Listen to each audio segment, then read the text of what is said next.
मेरी फैमिली सोलमार का सबसे बड़ा बिजनेस एम्पायर कंट्रोल करती है। घर में हर एक बंदा बिजनेस जीनियस है सिवाय मेरे। मैं ठहरा एक नंबर का निठल्ला जिसे बस अपनी लाइफ आराम से काटनी है। मतलब अंबानी के घर में पैदा होकर भी मनरेगा वाली सोच है भाई की। 1 मिलियन अरे आसपास भी नहीं। जिस कंपनी में मैंने अभी अभी 10 मिलियन इन्वेस्ट किए थे वो लगभग बैंकरप्ट दिवालिया होने वाली है।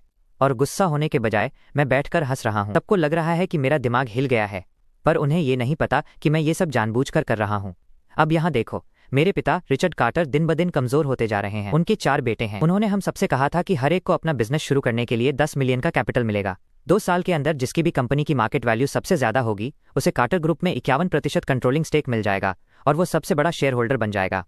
लेकिन वहीं दूसरी तरफ 1 साल से भी कम समय में मेरी कंपनी का कैश फ्लो लगभग सूख चुका है।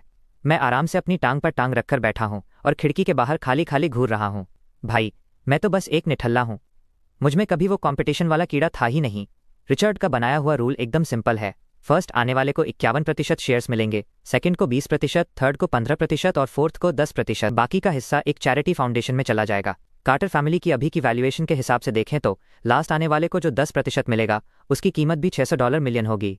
भाई साहब, 100 मिलियन तो मैं पूरी जिंदगी में खर्च न कर पाऊँ, चाहे कितनी भी कोशिश कर लूँ। इतने पैसे में तो बंदा चांद पर प्लॉट लेकर समोसे की दुकान खोल ले, तो फिर बिना बात के इसके लिए अपनी जान क्यों दूं। मैं मुस्कुराता हूं और अपना फोन निकालता हूं। इसके बाद मैं फैमिली ग्रुप चैट में एक मैसेज पोस्ट करता हूं। मोरटेक का हमारा करंट कैश रिजर्व अब सिर्फ 1 मिलियन रह गया है। कल की सैलरी बांटने के बाद हमारे पास बस 300,000 बचेंगे। ये अमाउंट बैंकरप्सी फाइल करने के लिए काफी है, इसलिए मैं ऑफिशियली अनाउंस कर रहा हूँ कि मैं ये कॉम्पिटिशन छोड़ रहा हूँ। मैं 4th प्लेस ले रहा हूँ। मेरे प्यारे भाइयों, तुम लोग अपना बढ़िया काम चालू रखो। ये दोनों मैसेज सेंड करके मैं चौड़े में दांत निकालकर हंसने लगता हूँ। सच कहूँ तो मुझे कभी कंपनी चलाना या लोगों को मैनेज करना पसंद ही नहीं था। मेरा असली पैशन तो पहाड़, नदियाँ और इस दुनिया के खूबसूरत नज़ारे हैं। जब मेरे बाप के पास पहले से ही अंधा पैसा है तो मैं गधों की तरह मेहनत क्यों करूं। आराम से चिल मारते हैं ना। तभी जैसे ही मेरा मैसेज फैमिली ग्रुप चैट में पहुंचता है वहां तहलका मच जाता है। एड्रियन का मैसेज आता है, ईथन तुम्हारी कंपनी बैंकरप्ट हो गई। फिर जूलियन लिखता है, बहुत बढ़िया भाई, मेरी वैल्यूएशन तो डबल होने वाली है। क्या मैंने ये सारा पैसा तुम्हारी कंपनी के नुकसान से ही कमाया है? इसके बाद रायन का रिप्लाई आता है, ईथन मैं तुम्हें 100 में से 82 नंबर दूंगा, बाकी का मैं तुम्हें गुड लक गिफ्ट के तौर पर भेज दूंगा, पर एक साथ पूरा नहीं भेजूंगा, कहीं तुम्हारे पर ना निकल आए। मैं अपने भाइयों के मैसेज स्क्रॉल करता हूं, पर मैं इतना आलसी हूं कि रिप्लाई करने का भी मन नहीं कर रहा। तभी मेरे फोन की घंटी बजती है। मैं फोन उठाता हूं। ये मेरी माँ क्लेयर की कॉल थी। हे मॉम, मैंने इतने सालों तक तुझे पाल पोस कर बड़ा किया और तू ये निकला। तेरा भाई जूलियन अपने पैसे डबल करने वाला है और तू बैंकरप्सी डिक्लेयर कर रहा है। इंडियन मम्मी वाला ताना एकदम ऑन पॉइंट है यहाँ। मॉम, मैं बाद में समझाता हूँ, कंपनी में थोड़े पंगे चल रहे हैं। एक बार मैं ऑफिशियली बैंकरप्ट हो जाऊं फिर आपको सब बताता हूँ। और हाँ, मैं आपका एडमिशन एक सीनियर बैले क्लास में भी करवा दूंगा ताकि आप रोज हैंडसम बुड्ढों के साथ डांस कर सको। बढ़िया रहेगा ना? ये बोलकर मैं खटाक से फोन काट देता हूँ। डिंग, बधाई हो प्लेयर, आपको फेट डाई मिल गई है। इसके इंस्ट्रक्शन पहले ही आपके दिमाग में डाल दिए गए हैं। इस्तेमाल करने से पहले कृपया उन्हें पढ़ लें। इससे पहले कि मैं कुछ समझ पाता मेरी डेस्क पर एक अजीब सी चीज आ जाती है। ये एकदम गहरा काला था और इसके हर साइड पर लाल रंग के डॉट्स बने थे। पास से देखने पर ऐसा लग रहा था जैसे इस डाइस में कोई अजीब सा मैग्नेटिक पुल खिंचाव हो। जैसे ही मैं उसे पास से देखने के लिए उठाने वाला होता हूँ मेरे फोन पर एक ग्रुप चैट नोटिफिकेशन बजता है। मैं चेक करता हूँ। वाह भाई, ये देखो जरा, रिचर्ड कार्टर ने आपको ग्रुप चैट से रिमूव कर दिया है। मुझे थोड़ा बुरा लगता है। मैं अभी पूरी तरह से बैंकरप्ट हुआ भी नहीं हूँ और बुढ़े को मुझे लात मारकर निकालने की इतनी जल्दी थी। मैं चैट हिस्ट्री वापस स्क्रॉल करता हूँ। बाप रे, बुढ़े का तो सच में सठिया गया है। 4th प्लेस के लिए जो 10% स्टेक मुझे मिलने वाला था वो अब गायब हो चुका है। अब प्राइस के नाम पर सिर्फ 10 मिलियन का एनुअल अलाउंस, सालाना भत्ता मिलेगा। ये देखकर मेरे तो जैसे तोते ही उड़ गए और मुझे एकदम से झल्लाहट होने लगती है। मैं अपना फ़ोन चेक करता हूँ। मेरी माँ की फिर से कॉल आ रही है। हे मॉम, मेरे लाल तू तो गया। रिचर्ड भयंकर गुस्से में है। वो अभी के अभी लोगों को तेरी कंपनी टेक ओवर करने के लिए भेज रहे हैं। वो तेरे सारे क्रेडिट कार्ड्स फ्रीज कर रहे हैं और तेरे सारे अकाउंट्स लॉक करवा रहे हैं। मैंने कहा था ना कि चुपचाप संभल कर काम कर। तुझे इतनी होशियारी मारने की क्या ज़रूरत थी? अब तेरे पास कुछ नहीं बचा है। क्लेयर की आवाज़ में बहुत टेंशन थी। क्या मुझे अब भी वो 10 मिलियन साल का अलाउंस नहीं मिलेगा? उतने में तो मेरा काम सेट हो जाएगा। मैंने पूछा, तू गधा है क्या? वो तो तब मिलना शुरू होगा ना जब तुम चारों का कंपटीशन खत्म हो जाएगा। कंपटीशन में अभी 1 साल से भी कम का टाइम बचा है। मतलब पूरे 1 साल तक तुझे फूटी कौड़ी भी नसीब नहीं होगी। क्लेयर गहरी सांस लेती हैं। तेरे पिता ने मुझे भी कड़ा ऑर्डर दिया है। उन्होंने फैमिली चैट में अनाउंस किया है कि कोई भी तुझे एक पैसा नहीं देगा या तेरी किसी भी तरह से मदद नहीं करेगा। ओह ईथन, तूने इस बार अपने पिता को सच में बहुत गुस्सा दिला दिया है। अब तू अपना बोरिया बिस्तर बांध और जाकर किसी फैक्ट्री में नौकरी ढूंढ ले। इतना बोलकर क्लेयर फोन काट देती हैं। फैक्ट्री में नौकरी? हाँ, और कुछ इस जन्म में तो मैं कोई रेगुलर नौकरी करने से रहा। बुढ़े को गुस्सा करने दो। हर किसी के पास 2-4 अच्छे दोस्त तो होते ही हैं, है ना? लगता है भाई को अभी दुनियादारी की असली ठोकर लगनी बाकी है। इसके बाद मैं अपना फ़ोन नीचे रखता हूँ और डेस्क पर रखी उस डाइस को उठाता हूँ। मैं अपनी आंखें बंद करता हूँ और अपने दिमाग में इंस्ट्रक्शंस को याद करता हूँ। फेट डाई को एक बार रोल करो और तुम्हें फ्यूचर के बारे में एक जानकारी मिलेगी। सही है या गलत, ये तो तुम डिसाइड करो। फ्यूचर की एक झलक? इसका मतलब तो ये है कि मैं रॉकेट की तरह उड़ सकता हूँ भाई। एक कहावत है ना कि अगर हवा का रुख सही हो तो सूअर भी उड़ सकता है। मतलब किस्मत मेहरबान तो गधा पहलवान। और अगर मुझे पहले से ही अंदर की खबर मिल जाए तो पैसा छापना मेरे लिए बच्चों का खेल हो जाएगा। इसके बाद यही सब सोचकर मैं उस फेट डाई को उठाता हूँ और डेस्क पर उछाल देता हूँ। वो डाइस हल्का सा चमकता है और पूरे 1 मिनट तक घूमने के बाद आखिर में रुक जाता है। मैं अपनी गर्दन घुमाकर ध्यान से देखता हूँ। उस पर लिखा था 4 दिन में मेरिडिया का स्टॉक मार्केट एक सर्किट ब्रेकर ट्रिप करेगा। इससे क्रूड ऑयल फ्यूचर्स में भयंकर क्रैश आएगा और प्राइस गिरकर $55 के आसपास आ जाएगा। क्रूड ऑयल फ्यूचर्स को शॉर्ट कर दो, इसकी कीमत गिरकर -37 तक चली जाएगी। मैं फेट डाई से प्रोजेक्ट हो रही इन 2 लाइनों को घूरता रह जाता हूँ और फिर वो अचानक गायब हो जाती हैं। अब यहाँ देखो, मैं गहरी सोच में डूब जाता हूँ। यार, अभी मेरी कंपनी के बैंक अकाउंट में मुश्किल से 1 मिलियन बचा है और किसी भी वक्त एम्प्लॉयज़ की सैलरी देनी पड़ सकती है। अब मैं क्या करूँ? एक ही रास्ता है, माइनस उधार लेना। पैसा हो तो क्या कुछ नहीं हो सकता बाबू भैया। मेरे दिमाग में सबसे पहला नाम जूलियन का आता है क्योंकि इस पूरी फैमिली में मेरी उसी के साथ सबसे अच्छी बनती थी। मैं झट से उसका नंबर डायल करता हूँ। ईथन, आज मेरी याद कैसे आ गई? मुझे थोड़े पैसे उधार चाहिए थे भाई। ईथन, कितने पैसे चाहिए? ये सुनकर मेरे चेहरे पर एक बड़ी सी स्माइल आ जाती है। मुझे पता था मेरा छोटा भाई एन मौके पर मेरे काम जरूर आएगा। ज़्यादा नहीं, बस 5 मिलियन। जैसे ही ये कंपटीशन खत्म होगा और डैड मुझे मेरा अलाउंस देंगे, मैं तुम्हें वापस कर दूंगा। तू मजाक कर रहा है क्या? 5 मिलियन? ईथन, तुझे क्या लगता है तू अभी भी फैमिली का गोल्डन बॉय है? तुझे तो पहले ही घर से लात मारकर निकाला जा चुका है। 5 मिलियन तो भूल ही जा भाई। अगर तू मुझसे अभी 50,000 भी मांगता ना तो भी मुझे 100 बार सोचना पड़ता कि तू वापस कर भी पाएगा या नहीं। एक काम करता हूँ, क्योंकि हम अभी भी सौतेले भाई हैं तो मैं तुझे 10,000 भेज देता हूँ। समझ ले, पुराने दिनों की खातिर एक छोटा सा एहसान है। ये तो सीधा औकात पे आ गया। मेरा दिमाग अभी खराब होने ही वाला था कि तभी कॉल कट जाती है। इसके बाद एक वीचैट नोटिफिकेशन की आवाज़ आती है। मैं उसे ओपन करता हूँ और वही हुआ। जूलियन ने मुझे 10,000 के साथ एक छोटी सी स्माइलिंग इमोजी भेज दी थी। मेरा चेहरा गुस्से से लाल हो जाता है। क्या ये 10,000 भेजना सीधा सीधा मेरी बेइज्जती नहीं है? लेकिन अभी मेरे पास खुद की जेब में सिर्फ कुछ दर्जन डॉलर ही पड़े थे, क्योंकि मुझे कभी पैसे बचाने की आदत तो रही नहीं। मरता क्या ना करता, मुझे वो पैसे एक्सेप्ट करने ही पड़े। पुराने ज़माने में एक महान सेनापति ने भी ताकतवर बनने से पहले बहुत अपमान सहा था। आज मैं ये 10,000 ले रहा हूँ, लेकिन आखिर में बाजी मैं ही पलटूंगा। मैं उस ट्रांसफ़र को एक्सेप्ट करता हूँ और बदले में अपनी तरफ से एक स्माइलिंग इमोजी भेज देता हूँ। Thanks Julian. जूलियन का खटाक से रिप्लाई आता है, थैंक यू बोलने की कोई ज़रूरत नहीं है।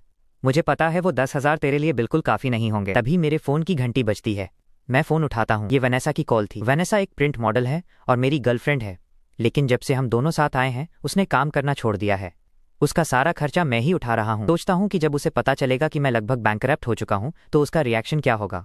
अब आएगी असली बिग बॉस वाली वाइब। हे बेब, तुमने कल मुझे एक गुची बैग दिलाने का प्रॉमिस किया था ना? मैंने आज उसके साथ मैचिंग आउटफिट भी ले लिया है। वनेसा की आवाज़ में एक अलग ही नखरा था। उसका वो टोन सुनकर मैं तुरंत सीधा हो जाता हूँ। भले ही हम काफ़ी लंबे समय से साथ हैं, पर मैं आज तक उससे बोर नहीं हुआ। वनेसा हमेशा कुछ नया करती है जिससे मुझे ऐसा लगता है जैसे हर रात हमारा हनीमून हो। लेकिन मेरी सारी एक्साइटमेंट हवा हो जाती है जब मुझे याद आता है कि अब मैं कोई गोल्डन बॉय नहीं रहा।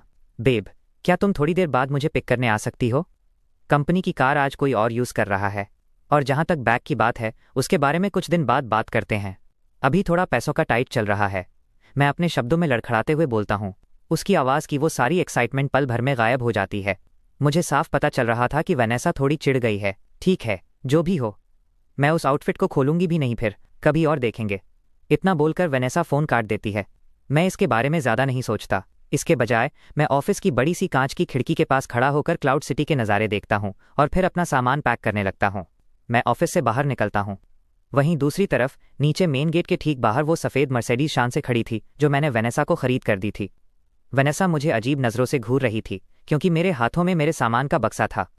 वो साफ तौर पर शॉक्ड थी। हम घर चलकर बात करेंगे। मैं दरवाज़ा खोलता हूँ और पीछे वाली सीट पर बैठकर अपनी आंखें बंद कर लेता हूँ। पूरे रास्ते हम दोनों में से कोई एक शब्द भी नहीं बोलता। अब यहाँ देखो, जैसे ही हम घर पहुँचते हैं, मैं बक्सा ज़मीन पर रखता हूँ और काउच पर धड़ाम से गिर पड़ता हूँ।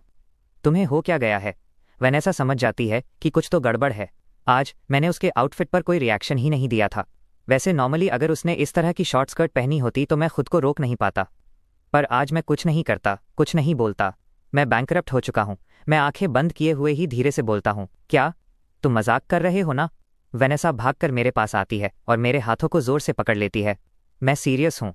वेनेसा तुरंत कोई जवाब नहीं देती। पहले तो उसे समझ ही नहीं आ रहा था कि ये सच है या नहीं। उसे आगे कैसे रिएक्ट करना है ये डिसाइड करने से पहले उसे कंफर्म करना था। हम दोनों ही कुछ नहीं बोलते। हम बस काउच पर बैठे बैठे अपने फ़ोन स्क्रॉल करने लगते हैं। डैम इट, तुमने जो भी कहा वो सब सच है। तुम इतने कंगाल कैसे हो गए कि तुम्हें अपने भाई से 10,000 उधार मांगने पड़ गए?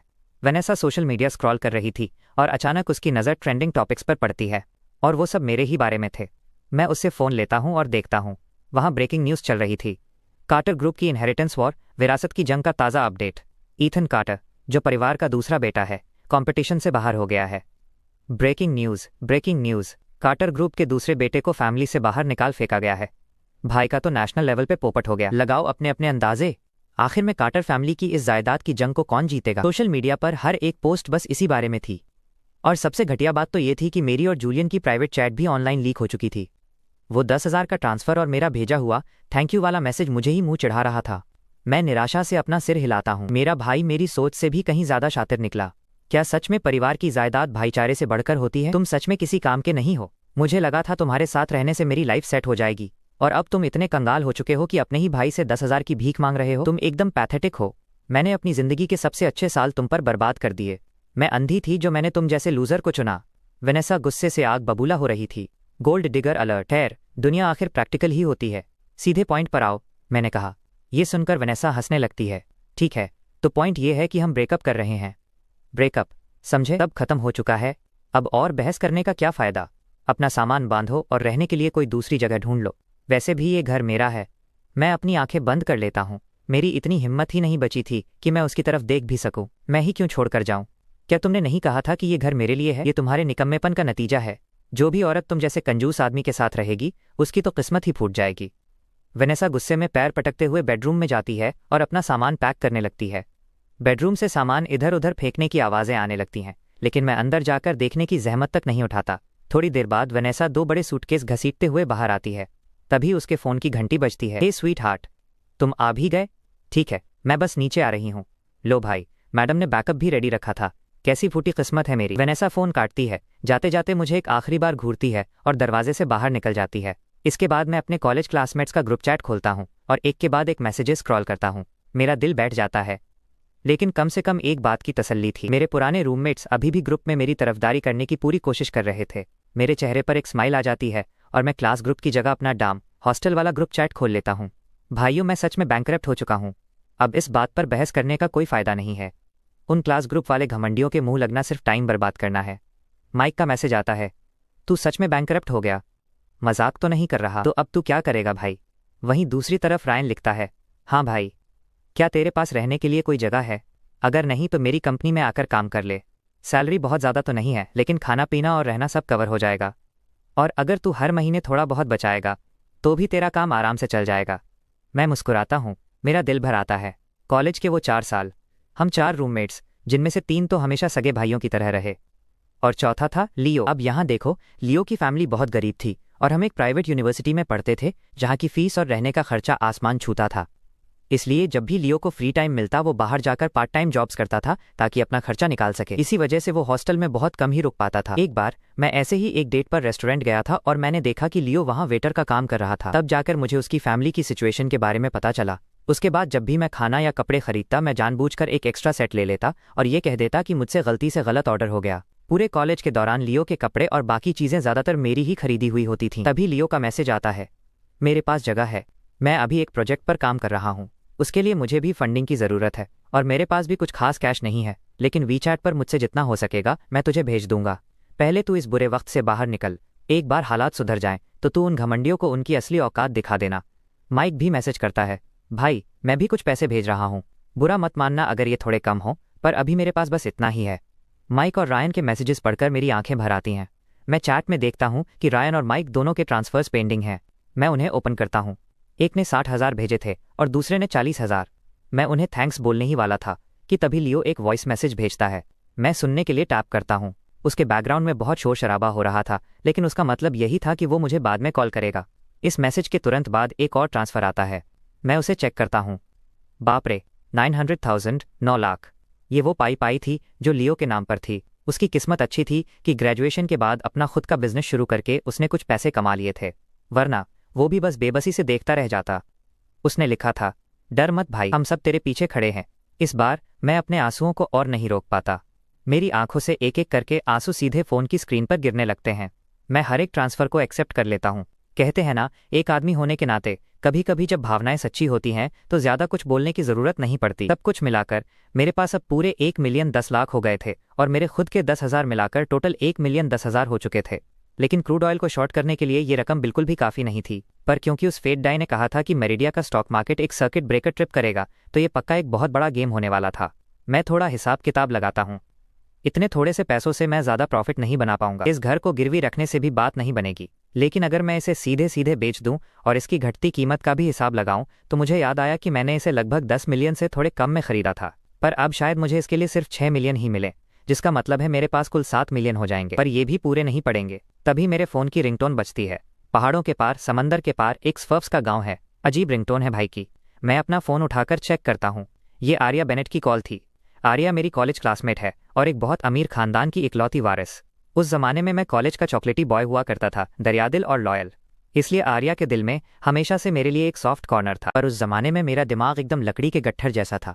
मुझे कभी कुछ समझ ही नहीं आया और वनेसा ने मौके पे चौका मार दिया और मुझे पहले ही फंसा लिया। तुम्हें कितने पैसे चाहिए? बस एक अमाउंट बताओ और अपनी अकाउंट डिटेल्स भेजो। आर्या की हमेशा वाली उस ठंडी और कड़क आवाज़ ने मुझे चौंका दिया। अरे बाप रे, तो ऐसी होती है एक डोमिनेटिंग सीईओ वाली वाइब। ओ, क्या तुम्हारी कोई लॉटरी लग गई है? मैंने पूछा। ये फालतू की बातें छोड़ो। तुम्हें अच्छे से पता है कि मेरी फैमिली क्या करती है। वैसे मैं अभी कुछ दिन पहले ही क्लाउड सिटी वापस आई हूँ। जब भी टाइम मिले साथ में लंच या डिनर करते हैं। अभी अपना अकाउंट नंबर भेजो। अब यहाँ देखो, अभी मेरा इकलौता मकसद बस कैसे भी करके ज़्यादा से ज़्यादा पैसा इकट्ठा करना है और इस मौके पे एक बड़ा छक्का मारना है। अगर ये अंदर की खबर सच निकली तो भाई साहब कोई शक नहीं, मैं पैसों की बारिश में नहाने वाला हूँ। और अगर ये खबर गलत निकली तो वैसे भी ये पैसे मेरे किसी काम के नहीं। एक बार ये इनहेरिटेंस की जंग खत्म हो जाए तो मुझे मेरा अपना अलाउंस मिल ही जाएगा और फिर मैं सबका पैसा आराम से लौटा दूंगा। इसके बाद मैं जल्दी से अपना अकाउंट नंबर आर्या को भेज देता हूँ। कुछ ही पल बाद बैंक के एक मैसेज ने मेरे होश उड़ा दिए। अकाउंट नंबर 8,888 में अभी 6 मिलियन का ट्रांसफ़र रिसीव हुआ है। करंट बैलेंस 6 मिलियन और $48। 6 मिलियन। मेरी आंखें फटी की फटी रह गईं। भाई, इसे कहते हैं अमीर दोस्त होने का असली फ़ायदा। अब थोड़ा हिसाब लगाते हैं। मेरे पास अब 7 मिलियन है, प्लस लगभग 6 मिलियन घर बेचने से आएंगे। टोटल हो गए 13 मिलियन। पर अभी भी काफ़ी नहीं है। तभी मैं क्लेयर का नंबर डायल करता हूँ। काफ़ी देर घंटी बजने के बाद वो फ़ोन उठाती हैं। अब तुझे क्या चाहिए खर्चीले इंसान? मुझे पैसे चाहिए। नहीं। क्लेयर ने सिर्फ एक शब्द में मेरी बोलती बंद कर दी और मेरे सारे रास्ते ब्लॉक कर दिए। आप मेरी माँ हो। अगर मेरी हालत ख़राब होगी तो क्या आपको लगता है कि आप खुश रह पाओगी? मेरे हाथ अभी एक बहुत बड़ा मौका लगा है। आप मुझे जो भी उधार दे सकती हो जल्दी से भेज दो। अगर इसमें मुझे नुकसान हुआ तो मैं कार्टर फैमिली से मिलने वाला अपना पूरा सालाना अलाउंस आपको दे दूंगा। पूरा का पूरा सीधा आपके पास। बस मुझे अभी अर्जेंट पैसों की ज़रूरत है। वहीं दूसरी तरफ फ़ोन पर एकदम सन्नाटा छा जाता है। साफ था कि क्लेयर इस बारे में सोच रही थीं। अकाउंट नंबर, बस ये 2 शब्द बोलकर उन्होंने फ़ोन काट दिया। मेरे सेंड करने के कुछ ही देर बाद मेरे अकाउंट में 6 मिलियन का ट्रांसफ़र आ जाता है। थोड़ी देर बाद 7 मिलियन का एक और ट्रांसफ़र आता है। साथ में क्लेयर का मैसेज आता है, ये मेरी पाई पाई की कमाई है। जो करना है कर, बस तेरे पिता को इस बारे में पता नहीं चलना चाहिए, वरना मैं भी मुसीबत में पड़ जाऊंगी। मैं ओके लिखकर रिप्लाई कर देता हूँ। टोटल हो गए 26 मिलियन। ऐसा नहीं है कि मैं फ्यूचर्स ट्रेडिंग में कोई नया खिलाड़ी हूँ। पहले भी मैंने इसमें काफ़ी नुकसान उठाया था और फिर इसे छोड़ दिया था। मुझे याद है कि मेरा अकाउंट अभी भी मार्जिन लिवरेज सपोर्ट करता है। अगर सच में सब कुछ वैसे ही हुआ जैसा उस फेट डाई ने बताया था तो 50 गुना लिवरेज के साथ मेरी टोटल बाइंग पावर 1.3 बिलियन तक पहुंच सकती है। डैम, अगर मैं सारा पैसा $55 के आसपास शॉर्ट करने में लगा दूं और जब तेल की कीमत नेगेटिव में जाए तब कैश आउट करूं तो? मैं जल्दी से कैलकुलेटर उठाता हूं। बाप रे, 1 बिलियन 600 मिलियन। ये तो मुझे सीधा आसमान की ऊंचाइयों पर पहुंचा देगा। मैं तुरंत एक रियल एस्टेट एजेंट को कॉल करता हूं और उसे मेरा घर 2 दिन के अंदर बेचने को कहता हूं। उसी वक्त मैं अपने ब्रोकर से भी मार्जिन लिवरेज की डिटेल सेट करने के लिए बात कर लेता हूं। सब कुछ सेट होने के बाद मैं पूरी तसल्ली से अपने बेड पर लेट जाता हूं और गहरी नींद में सो जाता हूं। अगली सुबह मैं अंगड़ाई लेते हुए बेड से उछलकर उठता हूँ। फ्रेश होने के बाद मैं एक हाउसकीपिंग सर्विस को कॉल करके किसी को घर साफ करने और मेरा सामान पैक करने में मदद करने के लिए बुलाता हूँ। इसके बाद मैं एजेंसी जाता हूँ और थोड़ी बहुत मोलभाव के बाद घर 7 मिलियन में बिक जाता है। डील फाइनल होते ही मैं वहाँ बिना टाइम वेस्ट किए निकल पड़ता हूँ। अभी मेरे हाथ में टोटल 27 मिलियन है। मैं 1 मिलियन इमरजेंसी के लिए अलग रख देता हूँ और फिर एक कैब बुक करके सीधा क्लाउड सिटी की सबसे बड़ी ब्रोकरेज फर्म के वीआईपी रूम में पहुंच जाता हूं। हमारी लंबी बातचीत चलती है, सब कुछ फाइनल करने में पूरे 2.5 घंटे लग जाते हैं, पर सब कुछ मक्खन की तरह स्मूथ रहता है। और अब लगभग लंच का टाइम हो चुका था। मेरे पास अभी भी वो 1 मिलियन का रिजर्व पड़ा था, तो कंजूसी करने की कोई ज़रूरत नहीं थी। तभी अचानक मेरे दिमाग में आर्या का ख्याल आता है और मैं बिना कुछ सोचे उसका नंबर डायल कर देता हूँ। हे बाहर आओ, साथ में कुछ खाते हैं। मेरा इन्विटेशन सुनकर आर्या एक पल के लिए रुकती है। लोकेशन भेजो, मैं आती हूँ। मैं थोड़ा सोचता हूँ और उसे क्लाउड सिटी के सबसे महंगे और शानदार वेस्टर्न रेस्टोरेंट का एड्रेस भेज देता हूँ। आखिर आर्या के पैसों की वजह से ही तो ये पूरा खेल मुमकिन हो पाया है, तो मैं इस मामले में कंजूस नहीं बन सकता। टैक्सी से बाहर निकलते ही डोरमैन आगे बढ़कर मेरा स्वागत करता है, लेकिन तभी मेरी नज़र पार्किंग में खड़ी एक बहुत जानी पहचानी सफ़ेद मसेराती पर पड़ती है। दुनिया सच में गोल है ना? पर क्या हुआ अगर हमारा आमना सामना हो भी जाए? बस कुछ ही दिनों में जब मैं अपना जलवा दिखाऊंगा तो पता नहीं कौन पछताने वाला है। यही सब सोचते हुए मैं रेस्टोरेंट के अंदर जाता हूँ। अंदर कदम रखते ही मेरी नज़र सीधे उसी पर पड़ती है। हाथ में कांटा और छुरी लिए स्टेक खाती हुई वेनेसा और उसके सामने बैठा एक मोटा सा आदमी। अब मुझे गैस करने की ज़रूरत नहीं थी, ये पक्का टाइलर ही होगा। मैं एक हल्की सी ठंडी हंसी हंसता हूँ और वेटर के पीछे पीछे अपनी बुक की हुई टेबल की तरफ जाने लगता हूँ। लेकिन किस्मत तो देखो, मेरी टेबल ठीक उनकी टेबल के बगल में थी। एक्सक्यूज़ मी, क्या मुझे कोई दूसरी टेबल मिल सकती है? मुझे पास बैठे किसी इंसान से अजीब सी बदबू आ रही है और इससे मेरी भूख मर रही है। भाई ने आते ही सीधा रोस्ट कर दिया। ये सुनते ही वेनेसा और टाइलर दोनों ने एक साथ अपना कांटा छुरी टेबल पर रखा और मेरी तरफ देखने लगे। वेनेसा के चेहरे पर एक तिरछी और घमंडी सी मुस्कान आ गई। लो भाई, आ गई मैडम ताने मारने। ओहो, ज़रा देखो तो यहाँ कौन है। मुझे लगा कोई बड़ा आदमी होगा। ये तो कार्टर ग्रुप का वो बदनाम और दिवालिया वारिस है। तो क्या यहाँ का बिल भरने लायक चिल्लर इकट्ठे कर लिए तुमने? यहाँ के एक टाइम के खाने का बिल तुम्हारे उस 10,000 वाले उधार से कहीं ज़्यादा आता है। अब यहाँ देखो। ठीक उसी वक्त आर्या की एंट्री होती है, जिसने एक बहुत खूबसूरत व्हाइट गाउन पहना हुआ था। एकदम परी लग रही थी भाई। वो आते ही बोलती है, स्वीट हार्ट, क्या तुमने वो कहावत नहीं सुनी कि मरा हुआ हाथी भी 1.25 लाख का होता है? क्या तुमने आज की हेडलाइंस नहीं देखी? अगर ये कुछ भी ना करे ना, तो भी कार्टर ग्रुप इसे हर साल 10 मिलियन देता है। आर्या अपने उस लहराते हुए व्हाइट गाउन में गजब की खूबसूरत और एलिगेंट लग रही थी। वो चलकर मेरे पास आती है और एक हल्की सी मुस्कान के साथ मेरा हाथ अपने हाथ में ले लेती है। पास खड़ा वेटर ये नज़ारा देखकर एकदम सुन्न पड़ गया था। आखिर आर्या इस रेस्टोरेंट की मालकिन थी और उसकी इमेज हमेशा से एक ऐसी आइस कोल्ड ब्यूटी की रही है जिसे कोई छू तक नहीं सकता। उसने आज तक कभी अपनी मालकिन को किसी भी आदमी के इतने करीब आते नहीं देखा था। मी miss Sinclair, good evening, waiter ने हकलाते हुए ग्रीट किया। इसके बाद आर्या हाथ हिलाते हुए कहती है, जाओ और अपनी सबसे बेहतरीन रेड वाइन की एक बॉटल ले आओ, बाकी सब अपने हिसाब से देख लेना। वेटर तुरंत हामी भरता है और वहां से भाग जाता है। वहीं दूसरी तरफ वहां का माहौल अब पूरी तरह बदल चुका था और टाइलर कोई बेवकूफ़ नहीं था। उसे साफ समझ आ रहा था कि उसकी हवा टाइट हो रही है। हाँ, माना कि उसका भी अपना बिजनेस है, पर वो एकदम छोटे लेवल का है। अपने सबसे अच्छे साल में भी उसने मुश्किल से 1 मिलियन का प्रॉफिट कमाया होगा। आर्या जैसी हैसियत वाली लड़की के सामने उसकी क्या ही औकात थी। वेनेसा अपने सामने खड़ी इस औरत को बस घूर रही थी और उसके सीने में जलन के मारे धुआं उठ रहा था। उसे समझ ही नहीं आ रहा था कि एक दिवालिया वारिस में आखिर ऐसा क्या चार्म बचा है कि इतनी खूबसूरत लड़की उसके साथ खड़ी है। मैडम का ईगो हर्ट हो गया था। ओह, तो हमारे छोटे नवाब को बैंकरप्ट होने के बाद भी लड़कियां फंसाना आता है। पहले तुमने अपनी फैमिली का सारा पैसा बर्बाद किया और अब तुम्हें पालने के लिए कोई नई मिल गई है। वेनेसा के चेहरे पर एक नफरत और घमंड से भरी चौड़ी मुस्कान आ गई। मैं इसे पाल रही हूँ? आर्या अपना मुंह ढककर हंसने लगी। क्या तुमने वो कहावत नहीं सुनी कि मरा हुआ हाथी भी 1.25 लाख का होता है? बूढ़े मिस्टर कार्टर ने पहले ही अनाउंस कर दिया है। ईथन को सालाना अलाउंस के तौर पर 10 मिलियन मिलेंगे। 10 मिलियन? इतने पैसे कमाने में तुम्हें कितनी उम्र लग जाएगी? आर्या ने तो सीधा मुंह पर ही बेइज्जती कर दी। मैं पूरी तारीफ के साथ आर्या की तरफ देखता हूँ। अरे आर्या, छोड़ो भी, 10 मिलियन तो कुछ भी नहीं है। आखिर हमारे मिस्टर जांग यहाँ साल का कुछ 100,000 कमाते हैं।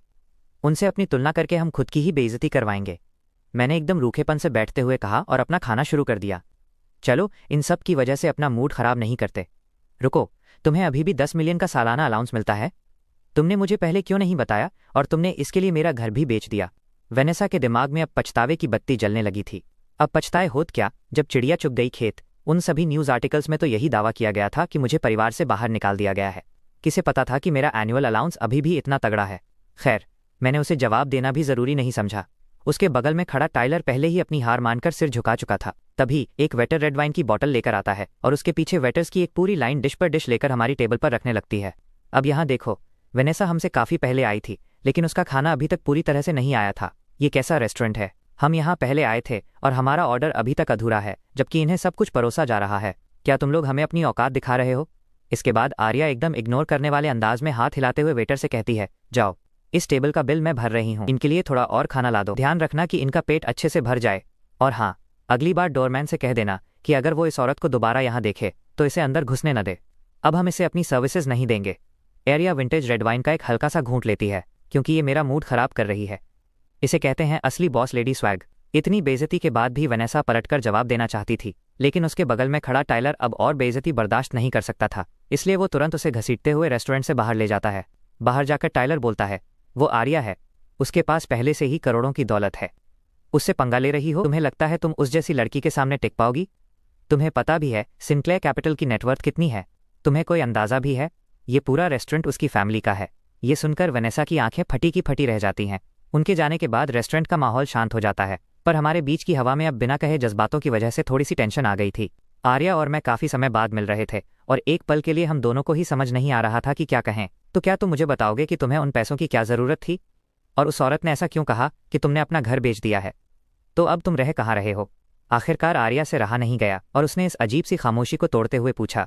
मैं एक नैपकिन उठाता हूँ और अपना मुंह पोंछता हूँ। मैं कुछ ही दिनों में क्रूड ऑयल फ्यूचर्स को शॉर्ट करने की प्लानिंग कर रहा हूँ। मैंने अब तक लगभग 20 मिलियन का जुगाड़ कर लिया है। मैं हल्की सी हंसी हंसता हूँ। अगर मेरा ये प्लान काम कर गया तो तुम मुझे अपना बॉस बुला सकती हो, और अगर नहीं किया तो खैर, तुम मुझे ईथन ही बुलाती रहना। वैसे तुमने जो पैसा मुझे भेजा है वो मुझे तुम्हें धीरे धीरे चुकाना पड़ेगा, या फिर ऐसा करते हैं पैसों के बदले मैं खुद को ही तुम्हारे हवाले कर देता हूँ। लड़का फुल फ्लर्टिंग के मूड में आ गया है। मैं तो मजाक कर रहा था, लेकिन ये सुनकर आर्या को एक पल के लिए ऐसा लगा जैसे वो मन ही मन दुआ कर रही हो कि मेरी ये ट्रेड फेल हो जाए, क्योंकि अगर मैं उसे खुद को सौंप दूंगा तो सच में उसे ये बहुत पसंद आएगा। ये तुम क्या अनाप शनाप बक रहे हो? आर्या का चेहरा शर्म से एकदम लाल हो जाता है। किसने कहा कि मुझे तुम चाहिए? आर्या थोड़ी शर्मिंदगी और मजाक के लहजे में बोलती है। लेकिन तुम अपना सारा पैसा क्रूड ऑयल को शॉर्ट करने में लगा रहे हो, क्या तुम्हें इसे हारने का डर नहीं है? अब यहाँ देखो, आर्या को फ्यूचर्स ट्रेडिंग की अच्छी खासी नॉलेज है। ज़्यादातर ट्रेडर्स इन पोजीशंस का इस्तेमाल रिस्क हेज करने के लिए करते हैं, लेकिन मेरे जैसे इंसान के पास हेज करने के लिए कोई फिजिकल कमोडिटी तो है नहीं। तो अगर मेरा दांव गलत पड़ा तो मैं पूरी तरह से सड़क पर आ जाऊंगा। कंगाल होने में टाइम नहीं लगेगा भाई। मैं मुस्कुराता हूँ। मैं पहले ही ज़मीन पर गिर चुका हूँ, अब और नीचे गिरने का क्या डर? मेरी गट फीलिंग हमेशा सही होती है। मैं बस एक आखिरी दांव खेलना चाहता हूँ। ज़्यादा से ज़्यादा क्या होगा? मैं सब कुछ हार जाऊंगा और किसी फैक्ट्री में जाकर नौकरी कर लूंगा और फिर धीरे धीरे सबका पैसा चुका दूंगा। मैं एक गहरी सांस लेता हूँ। सच कहूँ तो मैं कभी भी जायदाद के लिए अपने भाइयों से लड़ना नहीं चाहता था। मेरा तो हमेशा से यही मानना था कि मेरे और मेरी माँ की बाकी की ज़िंदगी आराम से काटने के लिए 600 मिलियन बहुत है। मुझे कभी समझ ही नहीं आया कि इस बात पर लड़ना ही क्यों है। तभी आर्या मेरे और करीब खिसक कर बैठ जाती है। मुझे तुम पर भरोसा है, बिना डरे अपना दांव खेलो। अगर तुम हार गए तो हार गए। तुम्हें पालना मेरे लिए कोई बड़ी बात नहीं है, तुम्हें तो पता ही है। और हाँ, मैं तुम्हारी माँ का भी ख्याल रख लूँगी, और हमारे जो बच्चे होंगे वो तुम्हारा सरनेम ले सकते हैं। इतना बोलते ही आर्या का चेहरा शर्म से एकदम लाल हो जाता है। कॉलेज के दिनों में मेरे पास इतना अच्छा मौका था, लेकिन कोई और तुम्हें उड़ा ले गई। पर इस बार चाहे जो हो जाए, मैं हिम्मत नहीं हारने वाली। इससे पहले कि वो अपनी बात पूरी कर पाती, मैं धीरे से अपना हाथ उसके होठों पर रख देता हूँ। थैंक यू, लेकिन पहल तुम्हें नहीं करनी चाहिए। बस थोड़ा इंतज़ार करो, मुझे कुछ दिन का टाइम दो और फिर मैं खुद आकर तुम्हें प्रपोज करूंगा। हम दोनों बस वहीं शांति से एक दूसरे के करीब बैठे रहते हैं। वहीं दूसरी तरफ आर्या मन ही मन चाह रही थी कि काश वक्त यहीं ठहर जाए। अगर मुमकिन होता तो वो इस पल को हमेशा के लिए रोक लेना चाहती थी। इसके बाद चूंकि मेरा घर पहले ही बिक चुका था और मेरा सारा सामान पैक था, तो मैं क्लाउड सिटी के सबसे शानदार होटल में पूरे 1 महीने के लिए एक स्वीट बुक कर लेता हूँ। फेट डाई के बताए हुए दिन में अब बस कुछ ही घंटे बचे थे। मैं अपना लैपटॉप सेट करता हूँ और साथ में खाने पीने का पूरा गोदाम जमा कर लेता हूँ। अब जब तक ये पूरा गेम ख़त्म नहीं हो जाता, मैं इस कमरे से बाहर कदम नहीं रखने वाला था। भाई ने एकदम बिग बॉस वाला आइसोलेशन कर लिया है। आखिरकार वो बताया हुआ दिन आ ही जाता है। जैसे ही इंटरनेशनल क्रूड ऑयल मार्केट्स खुलते हैं, प्राइसेस $56 प्रति बैरल के आसपास मंडराने लगते हैं। हल्का सा डिप ऑफ आता है और कीमत 56 से गिरकर 55 तक पहुंच जाती है। मैं तुरंत इस मौके का फ़ायदा उठाता हूं और अपने पूरे 26 मिलियन के साथ ऑल इन शॉर्ट कर देता हूं। 50 गुना लिवरेज के साथ मेरे अकाउंट की टोटल बाइंग पावर 1.3 बिलियन हो चुकी थी। अगर इस बार सच में तेल की कीमतें नेगेटिव में क्रैश कर गईं तो भाई मैं तो सीधा अंतरिक्ष में ही लॉन्च हो जाऊंगा। सीधा चांद पे प्लॉट कटेगा। और अगर नेगेटिव नहीं भी गई और सिर्फ $1 तक भी गिर गई तो भी ये एक बहुत बड़ी जीत होगी। तभी मेरिडियन का स्टॉक मार्केट भी खुलता है। पहले तो वो एकदम कछुए की चाल से रेंग रहा था, लेकिन फिर अचानक से औंधे मुंह नीचे गिरने लगा। ये क्रैश इतनी तेजी से हुआ कि मुझे रिएक्ट करने का टाइम तक नहीं मिला। मैं ज्यादा लालच नहीं करता। हालांकि ये नेगेटिव में जा सकता था, लेकिन उस प्राइस पर सेटल होने से कुछ परेशानियां आ सकती थीं। मैं थोड़ा सोच विचार करता हूं और अपना टेक प्रॉफिट एक सेफ लेवल पर सेट कर देता हूं। इस पॉइंट पर मैं जल्दी से अपनी क्रूड ऑयल पोजीशन चेक करने के लिए टैब स्विच करता हूं। बाप रे बाप, ये तो भयंकर तबाही है। मैंने 55.9 पर ओपन किया था और तेल पहले ही 40 की लाइन में गिर चुका है। मेरे अनरियलाइज्ड प्रॉफिट्स के डिजिट्स की तो इतनी लंबी लाइन बन चुकी है कि गिनते गिनते सुबह हो जाए मेरी बत्ती सी बाहर आ जाती है। ऐसा लग रहा है जैसे फेट डाई ने सच में मुझसे कोई झूठ नहीं बोला था। अब यहाँ देखो, क्रैश अभी खत्म नहीं हुआ था। मेरिडियन के स्टॉक मार्केट में एक फुल सर्किट ब्रेकर ट्रिप हो जाता है और क्रूड ऑयल की कीमतें पूरी तरह से बेकाबू होकर रॉकेट की स्पीड से नीचे गिरने लगती हैं। मेरी पोजीशन कोई छोटी मोटी नहीं थी, लेकिन global crude oil futures market इतना विशाल है कि वो इसे आसानी से एब्जॉर्ब कर सकता है। डैम, मेरिडियन के स्टॉक मार्केट ने सच में सर्किट ब्रेकर ट्रिगर कर दिया। मैं बस एक गिलास पानी लेने गया था और वापस आकर स्क्रीन पर यह जन्नत जैसा नज़ारा देख रहा हूँ। भाई क्या गजब की फीलिंग है ये। तभी मेरे फ़ोन की घंटी बजती है। पहाड़ों के पार समंदर के पार एक स्वर्फ्स का गांव है। मैं फ़ोन उठाता हूँ। ये मेरे ब्रोकर की कॉल थी। मिस्टर कार्टर, अरे नहीं बॉस, आपको अभी के अभी अपना अकाउंट चेक करना चाहिए, जल्दी। मैनेजर चैंडलर की आवाज़ में बहुत हड़बड़ी थी। आज के इस ब्लैक स्वान इवेंट ने सबकी बोलती बंद कर दी है। जिस किसी ने भी आज क्रूड ऑयल पर लॉन्ग पोजीशन ली थी वो पूरी तरह से बर्बाद हो गया है। लेकिन ईथन, आप सीधा आसमान चीर कर उड़ने वाले हो। ईथन ये सुनते ही तुरंत फ़ोन काट देता है और अपना अकाउंट चेक करने के लिए खोलता है। डैम, ज़रा ये तो देखो, सिस्टम ने पोजीशन को पहले ही ऑटो क्लोज कर दिया था। ईथन अपना अकाउंट चेक करता है। उसके पास अब कुल मिलाकर लगभग $2.5 बिलियन थे। अगर ओरिजिनल 1.3 बिलियन के कैपिटल को हटा दें तो इसका मतलब है कि उसने अपना टारगेट अचीव कर लिया था, लगभग 1,600,000,000 का प्रॉफिट। लो भाई, आ गया पैसों का तूफान। डिंग, फेट डाई का फीस असेसमेंट सिस्टम एक्टिवेट हो जाता है। Total capital deployed 1.3 billion. 4% service fee pending है, जो कि 52 मिलियन बनती है। प्लेयर, कृपया इस 52 मिलियन को 4 दिनों के अंदर चैरिटी में दान करें। आप किसी भी तरीके से दान कर सकते हैं, वरना फेट डाई अपने आप प्लेयर की सारी संपत्ति जब्त कर लेगी। ईथन इस झटके से बाहर आता है और खुद को शांत करता है। अगर उसके ओरिजिनल 23 मिलियन और सिस्टम की 4% फीस को मिला लें तो टोटल 100 मिलियन से कम ही बैठता है। चलो, इतना टैक्स तो बनता है भाई। अब यहाँ देखो, ब्रोकर की फीस और बाकी सब निकाल दें तो भी इस पूरे गेम से उसे लगभग 1 बिलियन का सॉलिड प्रॉफिट होने वाला था। भाई, इसे कहते हैं छप्पर फाड़ के पैसे बरसना। ईथन अपनी बत्ती सी दिखाते हुए मुस्कुराता है और फेट डाई बाहर निकालता है। तभी उसके फ़ोन की वही अजीब रिंगटोन बजती है। पहाड़ों के पार, समंदर के पार एक स्वर्फ्स का गांव है। ईथन अपना बचता हुआ फ़ोन उठाता है। ये आर्या थी। लगता है मैडम भी आज बैठकर मार्केट ही घूर रही थीं। ओ माय गॉड, तुमने इसमें कितना कमाया? ये तो गजब हो गया। तुमने तो पक्का फॉरेन इन्वेस्टर्स की तिजोरी खाली कर दी होगी। आर्या की आवाज़ से ही पता चल रहा था कि वो खुशी से पागल हो रही है। अगर सच में सब कुछ ईथन की प्रेडिक्शन के हिसाब से हुआ था तो कोई शक नहीं कि उसने पैसों की बाढ़ ला दी थी। कैपिटल और फीस निकालने के बाद लगभग 1 बिलियन के आसपास का प्रॉफिट हुआ है। ईथन की आवाज़ में भी एक्साइटमेंट साफ झलक रही थी। मैं सोच रहा हूँ कि यहाँ सोलमारा के एक गरीब इलाके की मदद के लिए 52 मिलियन डोनेट कर दूँ और साथ ही 100 मिलियन का फंड अलग निकालकर ईथन फाउंडेशन बनाऊंगा, ताकि पहाड़ी गांवों के उन गरीब बच्चों की मदद कर सकूं जिन्हें पढ़ाई करने में दिक्कत होती है। ये सुनकर कि ईथन ने इतना अंधा पैसा छाप लिया है, आर्या का मुंह खुला का खुला रह जाता है और काफ़ी देर तक वो कुछ बोल ही नहीं पाती। मैडम तो शॉक में चली गईं, लेकिन उसे सबसे ज़्यादा खुशी इस बात की थी कि ईथन के पास इतना पैसा आने के बाद भी उसका दिल कितना साफ है, जो वो एक झटके में इतना बड़ा अमाउंट चैरिटी में देने को तैयार हो गया। ये तो एकदम परफेक्ट लड़के वाली निशानी थी। ये तो बहुत अच्छी बात है आर्या, ईथन ने कहा। क्या तुम्हारी नज़र में फाइनेंस की अच्छी नॉलेज वाला कोई बंदा है? मुझे अपने फाउंडेशन को मैनेज करने के लिए किसी की मदद चाहिए। आर्या थोड़ी देर सोचती है। हाँ बिल्कुल, तुम्हें उसकी ज़रूरत कब है? मैं तुम्हें अपनी एक क्लोज फ्रेंड से मिलवा सकती हूँ। उसने अभी हाल ही में बाहर के एक टॉप कॉलेज से फाइनेंस में ग्रेजुएशन किया है। वो बहुत टैलेंटेड है। बढ़िया, इस मदद के लिए थैंक्स। अभी मुझे एक ऐसे इलाके को सेलेक्ट करना है जिसे सच में मदद की ज़रूरत हो। इसके बाद आर्या फ़ोन काट देती है। ईथन ने जितना पैसा कमाया था उसे देखते हुए आर्या को समझ आ गया था कि उसके अपने कुछ प्लान्स चल रहे होंगे और अब वो काफ़ी बिजी होने वाला है। वहीं दूसरी तरफ ईथन सोलमारा का मैप खोलता है। 52 मिलियन सुनने में बहुत बड़ा अमाउंट लगता है, लेकिन जब बात किसी पूरे इलाके की मदद करने की आती है तो ये उतना भी ज़्यादा नहीं है। ईथन थोड़ी देर सोचता है, क्योंकि उसके पास फेट डाई है जो उसे फ्यूचर में होने वाले इवेंट्स की जानकारी दे सकती है, तो ऐसे मौके तो आगे भी पक्का आते रहेंगे, इसलिए जल्दबाजी की कोई ज़रूरत नहीं है। वो फैसला करता है कि शुरुआत क्लाउड सिटी को बेहतर बनाने से की जाए। इसके बाद ईथन स्पिरिट माउंटेन काउंटी का ऑफिशियल फ़ोन नंबर निकालता है और उन्हें अपने इस डोनेशन के बारे में बताने के लिए कॉल करता है। जाहिर सी बात है, इतना बड़ा डोनेशन सुनकर ऑफिशियल्स खुशी से झूम उठते हैं और वो पूरी एक्साइटमेंट के साथ मिलने का टाइम फिक्स कर लेते हैं। अब यहाँ देखो, ईथन ब्रोकरेज से अपनी सारी मार्जिन फीस वापस लेता है और मैनेजर चैंडलर को $50,000 का बोनस भी देता है। वो जानबूझकर बहुत ज़्यादा पैसे नहीं लुटाता, क्योंकि उसे पता था कि इस डील में मैनेजर का अपना खुद का कमीशन ही इतना तगड़ा बना होगा। Smart boy. इसके बाद वो अपने तीनों रूममेट्स को पैसे भेजता है और उन्होंने जितना पैसा उधार दिया था उसका डबल वापस करता है। इसे कहते हैं असली दोस्ती का रिटर्न गिफ्ट। जहां तक आर्या की बात है, क्योंकि ईथन के पास उसका अकाउंट नंबर नहीं था तो वो तुरंत उसे पैसे वापस करने की जल्दबाजी नहीं करता। वैसे भी आगे चलकर उनकी काफ़ी मुलाकातें होने वाली थीं, तो इस अमाउंट को लेकर टेंशन की कोई बात नहीं थी। फिर ईथन एक पल के लिए सोचता है, अपना फ़ोन निकालता है और जूलियन को 100,000 भेज देता है।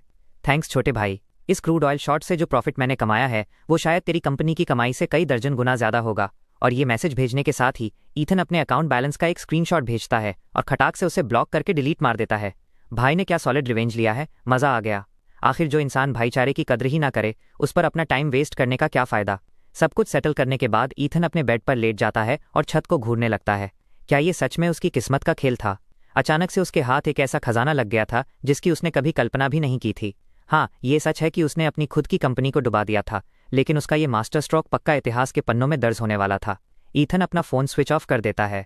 उसे इस बात की कोई परवाह नहीं थी कि जब जूलियन को उसकी इस कमाई के बारे में पता चलेगा तो उसकी शक्ल कैसी बनेगी, और उसके वो 3 रूममेट्स तो पक्का ये देखकर बेहोशी होने वाले होंगे। वो धीरे धीरे गहरी नींद में चला जाता है। आखिर पूरा दिन इस ट्रेड पर नज़र रखने की वजह से उसका शरीर टेंशन से अकड़ गया था।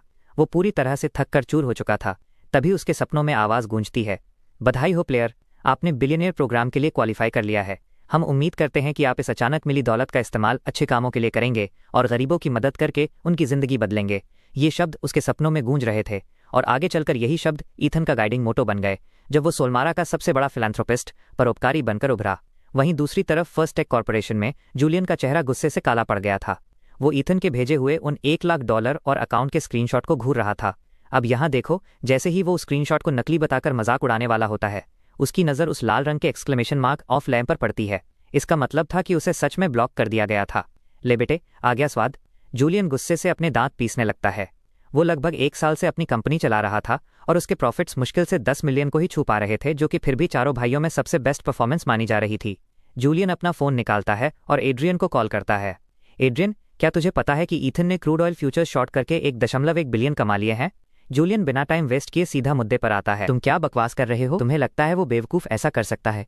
और अगर मान भी लें तो उसके पास इतना पैसा कहाँ से आएगा? एड्रियन एकदम आलस में जमाई लेते हुए कहता है। वो ईथन को बिल्कुल सीरियसली नहीं ले रहा था। आखिर अब उसकी नज़रों में ईथन की औकात एक बेघर कुत्ते से ज़्यादा कुछ नहीं थी। लेकिन एड्रियन, मैंने खुद उसके अकाउंट का स्क्रीनशॉट देखा है और उसने मुझे तुरंत ब्लॉक भी कर दिया। मुझे लगता है तुम्हें उसे मैसेज करके चेक करना चाहिए। जूलियन की आवाज़ में टेंशन साफ पता चल रही थी। अब यहाँ देखो, ऐसा नहीं है कि उसे किसी के गरीब होने से दिक्कत है, बल्कि उसे दूसरों को कामयाब होते देख मिर्ची लगती है। मतलब पड़ोसी की नई गाड़ी देखकर जलने वाले रिश्तेदारों जैसी हालत है इसकी। जब भी कोई दूसरा पैसा कमाता है, इसके सीने पर सांप लौटने लगते हैं। बस कर, इतना मत सोच। हम दोनों को बस आपस में मिलकर कार्टर ग्रुप पर कब्जा पक्का करना है। एक बार हमारे हाथ में कंट्रोलिंग पावर आ गई, फिर हम जो चाहे वो कर सकते हैं। इसके बाद एड्रियन फ़ोन काट देता है। वहीं दूसरी तरफ मेरिडिया के स्टॉक मार्केट का सर्किट ब्रेकर ट्रिप होना और क्रूड ऑयल की कीमतों का नेगेटिव में क्रैश होना आज की सबसे बड़ी इकोनॉमिक हेडलाइन बन चुका था। हर बड़ा मीडिया आउटलेट इस घटना पर अपनी अपनी थ्योरी छापने में लगा हुआ था। इंटरनेट वाले इन्फ्लुएंसर्स घटना होने के बाद ज्ञानचंद बनकर अपना अपना एक्सपर्ट ओपिनियन दे रहे थे, जबकि कमेंट सेक्शन बर्बाद हुए लोगों के दुखों से भरा पड़ा था। अरे भाई, फ्यूचर्स ट्रेड करके मुझ पर बैंक का हज़ारों का कर्जा कैसे चढ़ गया? मैं तो बर्बाद हो गया। मेरे पैसे वापस करो भाई। मैं जो भी खरीदता हूँ वो क्रैश ही हो जाता है। मेरी पनौती खत्म ही नहीं होती। मैं तो चला भाई, मेरा डिलीवरी वाला स्कूटर तैयार खड़ा है, वापस अपनी दिहाड़ी मजदूरी पर जा रहा हूँ। हर कोई बस इसी बारे में बात कर रहा था। सोमार के भी बहुत से इन्वेस्टर्स ने पैसा डुबाया था, लेकिन क्या करें, लोगों का सेंस ऑफ ह्यूमर गजब का होता है। पैसा डूबने के बावजूद कमेंट सेक्शन एक कॉमेडी शोडाउन में बदल गया था। जैसे इंडिया में मार्केट क्रैश होने पर मीम्स की बाढ़ आ जाती है, तभी एक ऐसी हेडलाइन आती है जिसने पूरे थ्रेड में आग लगा दी। एक मिस्ट्री ट्रेडर ने कल क्रूड ऑयल शॉर्ट करके पूरे 1,600 मिलियन का पहाड़ जैसा प्रॉफिट कमाया। असंभव, ये पक्का फेक न्यूज़ है, बिल्कुल फेक है।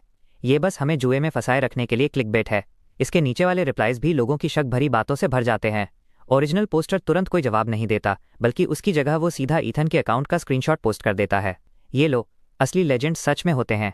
इतना बोलने के बाद वो पोस्टर बिना कुछ और कहे वहां से गायब हो जाता है। अब तो कमेंट्स में और भयानक धमाका हो गया। ये पक्का फोटोशॉप किया हुआ है। इतना पैसा कौन कमा सकता है? हाँ, ये लोग बस हमें झांसा दे रहे हैं ताकि हम और खेलें। अरे इसका एंट्री पॉइंट तो देखो, 55.9।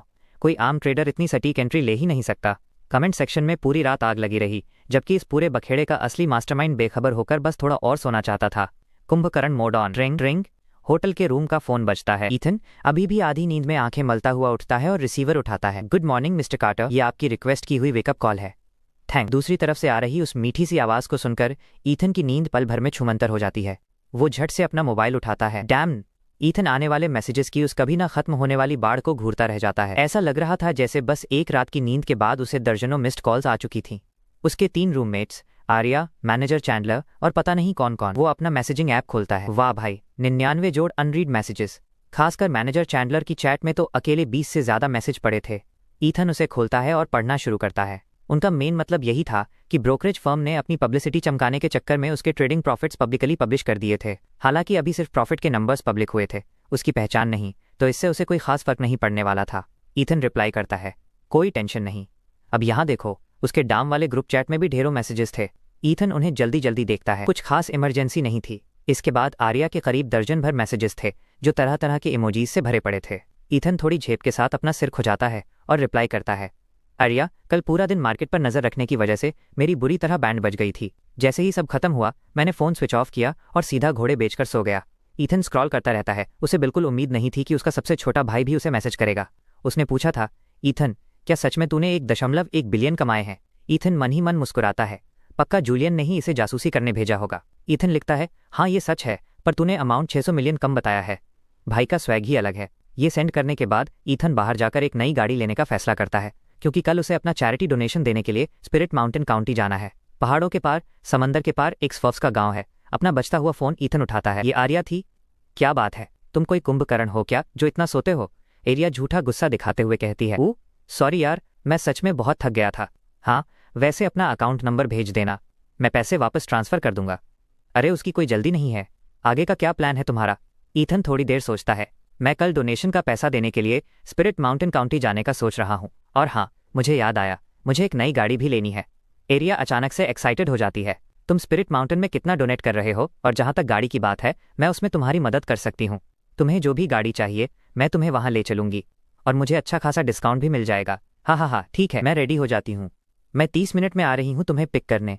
इतना बोलकर आर्या फोन काट देती है। कुछ ही पलों बाद ईथन को उसका अकाउंट नंबर मिल जाता है। अब सबसे बड़ा सवाल ये था कि उसे कितने पैसे वापस किए जाएं। आखिर उसने बिना कोई सवाल किए खटाक से 6 मिलियन भेज दिए थे और आर्या को अभी इन पैसों की कोई खास जरूरत भी फुल नहीं थी। ईथन थोड़ी देर इस बारे में सोचता है और आखिरकार फैसला करता है कि वो पूरे 6 मिलियन ही वापस करेगा। एक बार स्पिरिट माउंटेन काउंटी का काम निपट जाए तो वो वापस आकर उसके लिए कोई बहुत ही स्पेशल सा गिफ्ट खरीदेगा। लड़का फुल रोमांटिक होने की प्लानिंग में है। थोड़ी ही देर में आर्या उस होटल पहुंच जाती है जहां ईथन रुका हुआ था। दोनों कार से क्लाउड सिटी के सबसे बड़े लग्जरी कार डीलरशिप कॉम्प्लेक्स में जाते हैं। यहाँ हर तरह के लग्जरी कार ब्रांड का शोरूम था। अगर तुम्हें कोई जल्दी नहीं है तो हम आराम से अपनी पसंद की कार देख सकते हैं। ईथन सिर हिलाकर हाँ करता है। अब यहाँ देखो, दुनिया सच में बहुत छोटी है भाई। जैसे ही वो दोनों मर्सिडीज शोरूम में कदम रखते हैं, ईथन की तेज नजरें तुरंत वेनेसा पर पड़ती हैं, जो एक शार्प बिजनेस सूट पहने हुए एंट्रेंस के पास खड़ी थी। छोड़ो यार, कहीं और चलते हैं। हम जहाँ भी जाते हैं ये पनौती हमारे पीछे पीछे क्यों आ जाती है? ईथन अचानक से रुकते हुए आर्या का हाथ पकड़ लेता है। डरने की क्या जरूरत है? तुम यहाँ कार लेने आए हो, एक एक्स गर्लफ्रेंड की वजह से अपना मूड क्यों खराब करना? अब जब हम यहाँ आ ही गए हैं तो देख लेते हैं। वैसे भी जी वैगन तो हमेशा से तुम्हारी फेवरेट कार रही है ना? उसके जवाब का इंतजार किए बिना आर्या ईथन का हाथ खींचकर सीधा शोरूम के अंदर ले जाती है। ओ जरा देखो तो, हमारे इस छोटे से जिगोलो को एक अमीर शुगर मामा मिल ही गई। अब तो बात ही अलग है ना? लगता है अब ये कार भी खरीद ही सकता है। उन दोनों को देखते ही वेनेसा गुस्से से अपने दांत पीसने लगती है। उसके इस घटियापन को देखकर साफ था कि वो सीधे मुंह बात तो करने से रही, लेकिन वो दोनों तो उसे ऐसे इग्नोर करते हैं जैसे वहां कोई हो ही ना, और सीधे उसके पास से गुजरकर शोरूम के अंदर चले जाते हैं। क्या तुम्हारे पास कोई जी वैगन स्टॉक में है? आर्या ने अपने उसी बॉस वाले अंदाज में पूछा। ये सुनते ही वेनेसा एकदम से खुशी से उछलते हुए उनके पास आ जाती है। आखिरकार जी वैगन की कीमत 1 मिलियन से ऊपर होती है और इसके ऊपर एक अलग से मार्कअप भी लगता है, जिसका मतलब था कि इस पर सबसे ज्यादा कमीशन मिलता था। हाँ बिल्कुल है हमारे पास। आगे बढ़ते ही वेनेसा के चेहरे के एक्सप्रेशन एकदम बदल जाते हैं। पैसा देखते ही मैडम की बत्ती सी बाहर आ गई। ईथन को तो इस बात से कोई फर्क नहीं पड़ रहा था, लेकिन आर्या की भौहें थोड़ी सिकुड़ जाती हैं। क्या यहाँ कोई और काम कर रहा है? क्या तुम लोग देख नहीं सकते कि कस्टमर्स आए हैं? आर्या ने सेल्स स्टाफ की भीड़ की तरफ चिल्लाकर कहा, जिससे सब एकदम चौंक गए। वैसे तो जो भी ड्यूटी पर होता है वही कस्टमर को अटेंड करता है, और अभी वेनेसा की ड्यूटी नहीं थी, लेकिन ये साफ था कि ये कस्टमर किसी भी कीमत पर वेनेसा से कार नहीं खरीदना चाहती। ये देखते ही एक आदमी दौड़ता हुआ उनके पास आता है। हेलो, मैं विक्टर स्टर्लिंग हूँ, यहाँ का सेल्स मैनेजर। मैं आपकी क्या मदद कर सकता हूँ? क्या आपके पास जी वैगन स्टॉक में है? मुझे एक ऐसी कार चाहिए जो मैं आज ही यहाँ से ड्राइव करके ले जा सकूँ। और हाँ, इस औरत को मुझसे दूर रखो। इसे देखते ही मेरा शॉपिंग करने का सारा मूड खराब हो जाता है। आर्या ने साइड में खड़ी वेनेसा की तरफ उंगली दिखाते हुए कहा, भाई साहब क्या बेइज्जती की है। वहीं दूसरी तरफ विक्टर को भले ही ये ना पता हो कि इन तीनों के बीच क्या खिचड़ी पक रही है, लेकिन उसे एक बात अच्छे से पता थी, कस्टमर हमेशा सही होता है, और वो भी ऐसा कस्टमर जो जी वैगन जैसी कार पर अंधा पैसा उड़ाने को तैयार हो। ऐसे कस्टमर को कौन नहीं खुश रखना चाहेगा? विक्टर हाथ हिलाकर वेनेसा को वहां से जाने का इशारा करता है। क्या कस्टमर्स के साथ ऐसे पेश आते हैं? जाओ ब्रेक रूम में, मैं तुमसे बाद में निपटता हूँ। इसके बाद विक्टर के चेहरे पर तुरंत एक बड़ी सी स्माइल आ जाती है और वो आर्या की तरफ मुड़ता है। हमारे पास एक fully loaded black G wagon है जिसे आप आज ही ले जा सकते हैं, लेकिन आप दोनों को देखकर लग रहा है कि आपके पास पैसों की कोई कमी नहीं है, तो आपको पता ही होगा कि इस मॉडल की बहुत डिमांड है और इसके लिए थोड़ा मार्कअप देना पड़ता है। ईथन हाथ हिलाते हुए कहता है, चलो चलकर देखते हैं। इसके बाद वनेसा गुस्से से पैर पटकते हुए ब्रेक रूम में घुस जाती है। तो क्या हुआ अगर उसे एक अमीर शुगर ममा मिल गई है? कोई जिगोलो कितना भी पैसा उड़ा ले रहेगा तो वो जिगोलो ही। उसके बाकी कलीग्स भी क्यूरियोसिटी में उसके पास इकट्ठा हो जाते हैं। आखिर अगर ये सेल सच में हो गई तो कमीशन बहुत तगड़ा मिलने वाला था। वो लड़का बस एक जिगोलो है। क्या तुम लोगों ने उस दिन न्यूज़ नहीं देखी? वो कार्टर ग्रुप का दूसरा बेटा है जिसे फैमिली ने घर से लात मारकर निकाल दिया है। उसे अपने ही भाई से 10,000 उधार मांगने पड़े थे। क्या तुम इस बात पर यकीन कर सकते हो? वनेसा बिना किसी रहम के ईथन की धज्जियां उड़ाने लगती है। हालांकि तकनीकी रूप से देखें तो ये कोई बदनामी नहीं थी, क्योंकि वो जो भी कह रही थी वो बिल्कुल सच था। सच कड़वा होता है बाबू भैया। ये सुनते ही सबकी गॉसिप वाली रडार एक्टिव हो जाती है और पूरे कमरे में फुसुर फुसुर शुरू हो जाती है। अब यहाँ देखो, वो तीनों उस डिस्प्ले वाली कार के पास पहुंच जाते हैं। ईथन टेस्ट के लिए अंदर बैठता है। बुरा नहीं है, बिल्कुल वही पुरानी जानी पहचानी वाली फीलिंग है।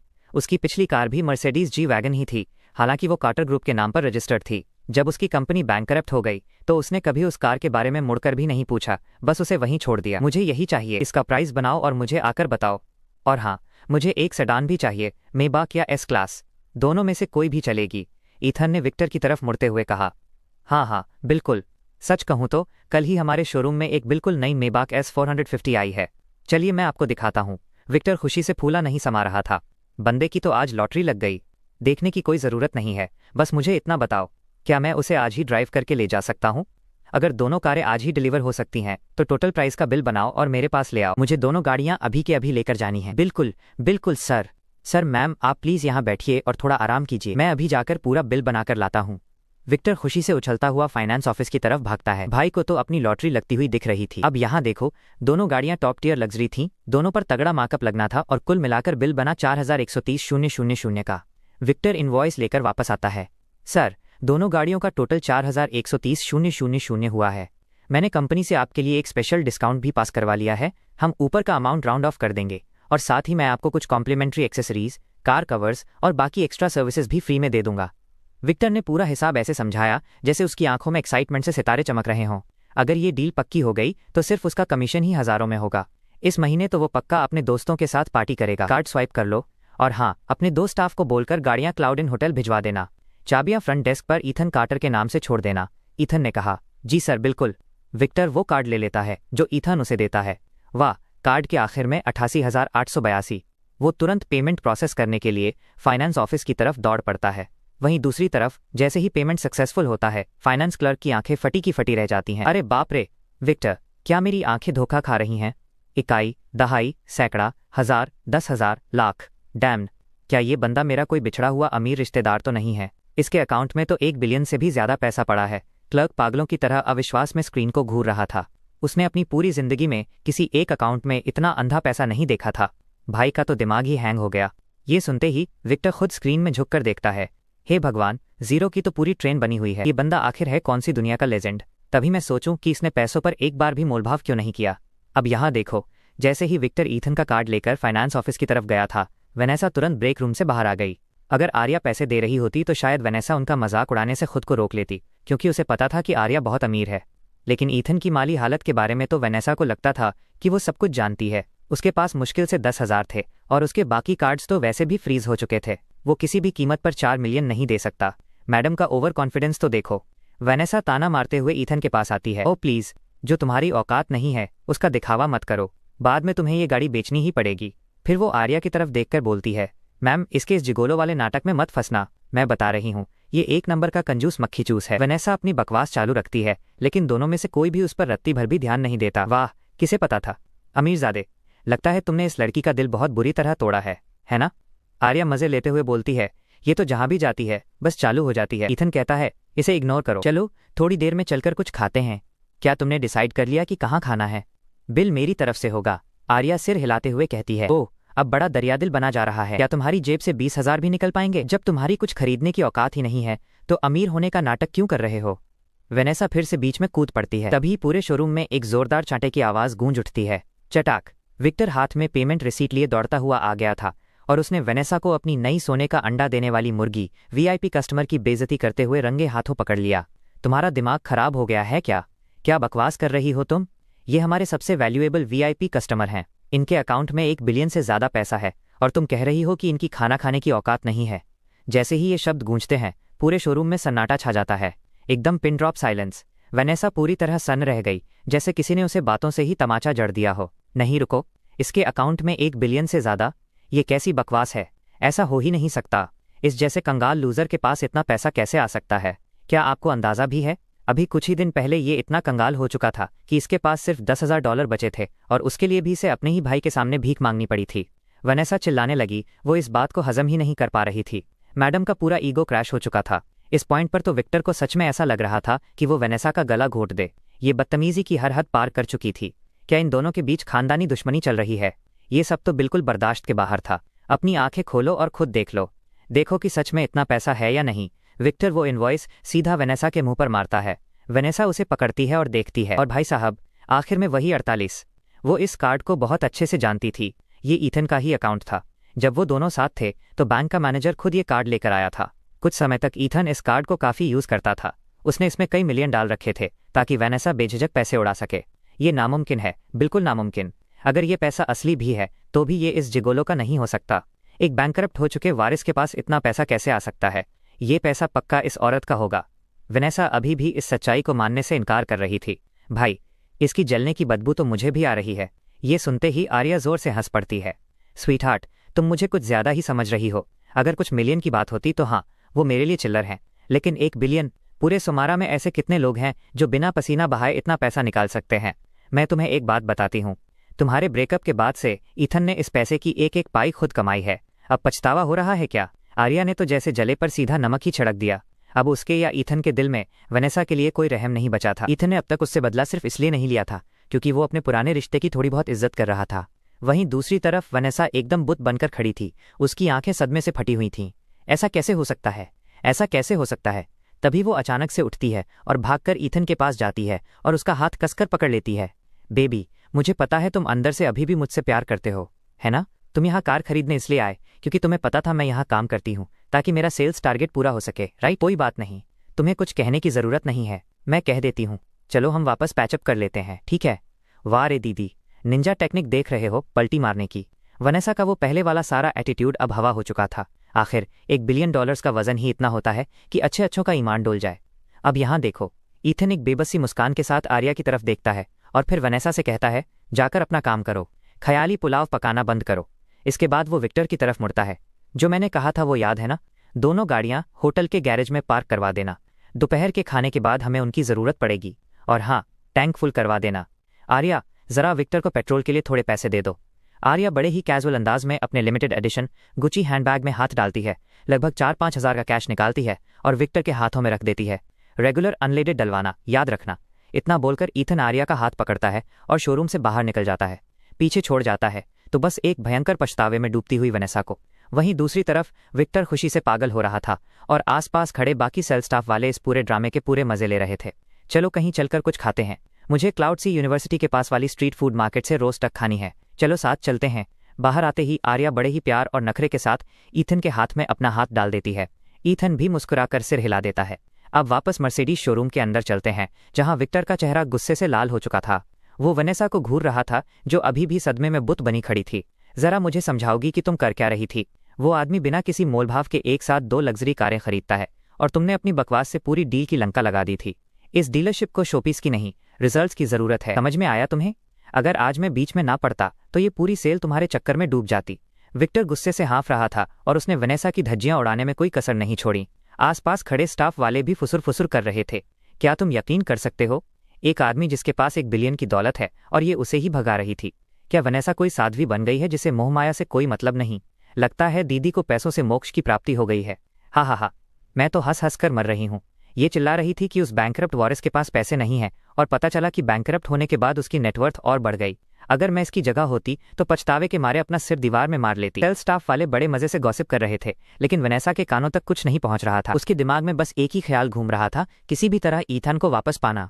पर उसे ये नहीं पता था कि जो तार एक बार टूट जाए वो दोबारा नहीं जुड़ता। तभी विक्टर कहता है, जाओ अपना सामान बांधो, फाइनेंस ऑफिस से जाकर इस महीने की अपनी सैलरी ले लो। सच कहूँ तो तुमने मुश्किल से कुछ ही दिन काम किया है, कायदे से तुम्हें इसके पैसे मिलने भी नहीं चाहिए, लेकिन आज मेरा दिन अच्छा है और मैं मेहरबान हूँ, इसलिए अपनी सैलरी लो और दफ़ा हो जाओ। मैं तुम्हें शोरूम में दोबारा कभी नहीं देखना चाहता। इतना बोलकर विक्टर खुशी से कोई धुन गुनगुनाता हुआ वहां से चला जाता है। पीछे रह जाती है स्टाफ की वो मजाक उड़ाती हुई आवाज़ें और एकदम खाली आंखों से देखती हुई अकेली वेनेसा। इसके बाद ईथन और आर्या अपना लंच खत्म करते हैं और वापस होटल आ जाते हैं। क्लाउड सिटी के डाउनटाउन से स्पिरिट माउंटेन काउंटी जाने में लगभग 3 घंटे का समय लगता है, इसलिए ईथन तुरंत निकलने का फैसला करता है। आर्या, मैं अब सीधा स्पिरिट माउंटेन काउंटी के लिए निकल रहा हूँ। वहाँ सब कुछ निपटाने के बाद मैं वापस आकर तुमसे मिलूंगा। आर्या सिर हिलाती है। वो हमेशा से बहुत समझदार रही है और वैसे भी उसे अपना खुद का बिजनेस भी तो देखना है। ठीक है, रास्ते में अपना ख्याल रखना, पहुंचकर मुझे कॉल करना। ईथन प्यार से मुस्कुराता है और उसे एक टाइट हग करता है। दोनों कुछ पल के लिए उस मोमेंट को जीते हैं और फिर एक दूसरे को बाय बोलते हैं। ईथन फ्रंट डेस्क पर जाता है और अपनी मर्सिडीज जी वैगन की चाबियां उठा लेता है। स्पिरिट माउंटेन काउंटी के इस ट्रिप के लिए ईथन ने अभी तक ये तय नहीं किया था कि वो डोनेशन के पैसों का इस्तेमाल कैसे करेगा।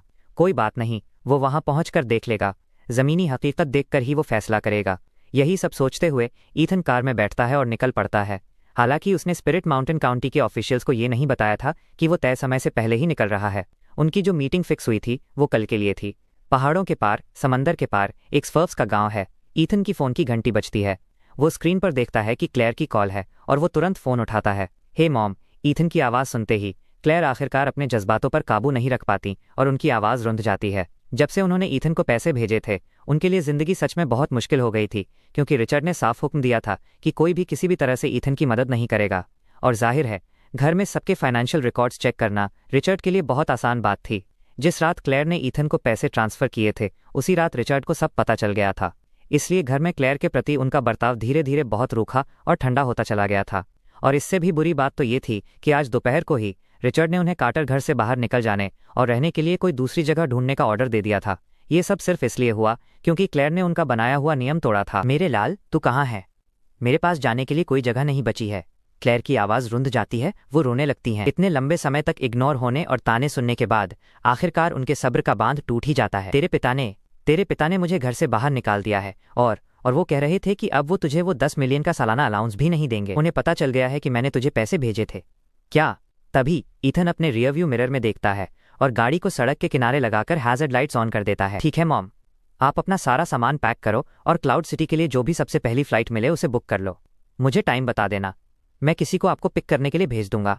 और जहां तक उस 10 मिलियन के सालाना अलाउंस की बात है ना, तो उसे भूल जाओ, हमें उसकी कोई ज़रूरत नहीं है।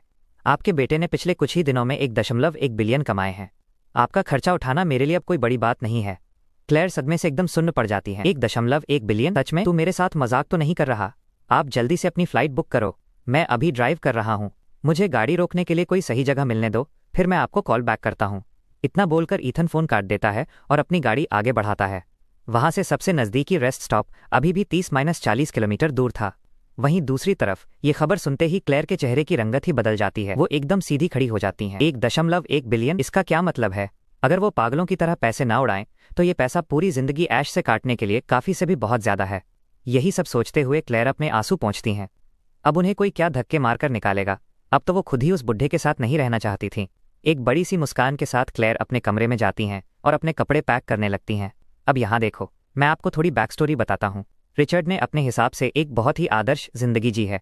ऑफिशियली तो उसकी एक ही पत्नी है, लेकिन जो लोग उसे करीब से जानते हैं उन्हें पता है कि उसकी 2 मिस्ट्रेस भी हैं। उसकी पहली और मेन पत्नी से उसे 2 बेटे हुए। क्लेयर, जो कि उसकी दूसरी मिस्ट्रेस थीं, उन्होंने ईथन को जन्म दिया और जो तीसरी मिस्ट्रेस थी उसकी बच्चे को जन्म देते वक्त भारी ब्लीडिंग के कारण मौत हो गई थी।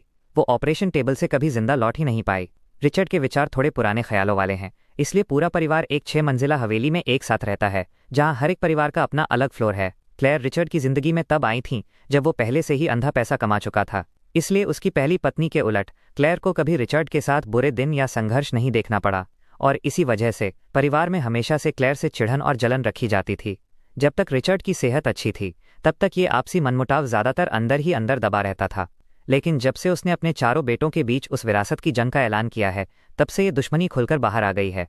शुरू में तो रिचर्ड ने इन सब चीज़ों को अनदेखा किया, लेकिन जैसे ही उसे पता चला कि क्लेयर ने ईथन को पैसे भेजे हैं, उसका सारा सब्र खत्म हो गया। एक ऐसा बिजनेस टाइटन जिसने दशकों तक कॉर्पोरेट दुनिया पर राज किया हो, उसे इस बात से ज्यादा नफरत किसी चीज से नहीं होती कि कोई उसके हुक्म की नाफरमानी करे। अपना सामान पैक करते हुए क्लेयर की आंखों से फिर से आंसू छलक पड़ते हैं। आखिरकार इस जगह से उनकी बरसों की यादें जुड़ी हुई थीं, लेकिन अब यहाँ जबरदस्ती रहने का कोई मतलब नहीं था। बेइज्जत होकर रहने से तो अच्छा है कि इंसान अपनी इज्जत के साथ खुद ही चला जाए। आईवी, मेरे लिए क्लाउड सिटी की एक फ्लाइट बुक कर दो, जितनी जल्दी की मिल सके उतना अच्छा है। क्लेयर ने अपने पीछे खड़ी उस जवान लड़की से बहुत ही नरमी से कहा। मैम, क्या आप सच में जा रही हैं? आईवी ने पूछा। उसकी आवाज में एक भारीपन था, क्योंकि उसने कई सालों तक क्लेयर की पूरी वफादारी से सेवा की थी। क्लेयर ने हाँ में सिर हिलाया। अब इस घर को मेरी जरूरत नहीं है, तो फिर यहाँ रुकने का क्या फायदा? तुम टिकट्स बुक कर दो, जितनी जल्दी की मिले उतना बेहतर है। तो मैम, मैं 2 टिकट्स बुक कर देती हूँ। क्या मैं भी आपके साथ चल सकती हूँ? मेरी सैलरी की बात हम बाद में देख लेंगे। अगर आप ही यहाँ नहीं रहेंगी तो मेरा भी यहाँ रुकने का कोई मतलब नहीं है। क्लेयर सिर हिलाते हुए मान जाती हैं। आखिरकार आईवी कई सालों से उनके साथ थी और उनकी रोजमर्रा की जिंदगी का हर एक काम वही संभालती थी। अगर उनके साथ कोई देखभाल करने वाला ना हो तो शायद चीजें उतनी आसान नहीं होती। ठीक है, फिर बुक कर दो।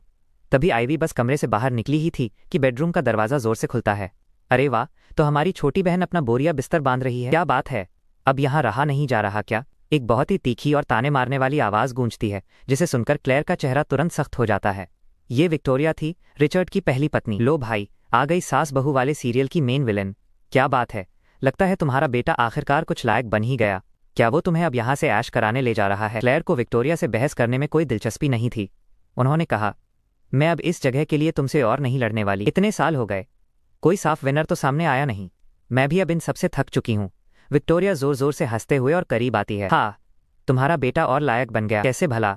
1 साल से भी कम टाइम में पूरे 10 मिलियन उड़ाकर, या फिर खानदान से पूरी तरह से लात खाकर बाहर निकाले जाने के बाद आंटी जी फुल रोस्ट करने के मूड में है। तुम्हें पता है, इतने सालों बाद भी तुम्हारा सिर्फ मुंह ही चलता है। असल में तुम्हारी कोई औकात नहीं है।